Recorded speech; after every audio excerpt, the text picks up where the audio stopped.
Hey you, and welcome to this video where I will help you out how to add a startup program to your Windows 11. Because right now if you go to Start and we search for Task Manager and click on Task Manager and we click on Startup Apps, there are no startup apps right here. Now we have two ways how to fix this. The first way is clicking on Run New Task, then fill in shell, two dots, startup, then we do OK, minimalized it.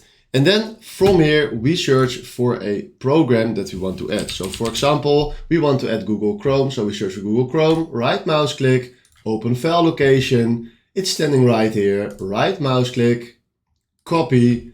Then we go back to the startup file right here that we just opened, right mouse, paste. And right now when we start up our PC, Google Chrome will start up. So that's exactly how this works. Hopefully this was the video where I was looking for. Thanks for watching and have a wonderful day. Ciao.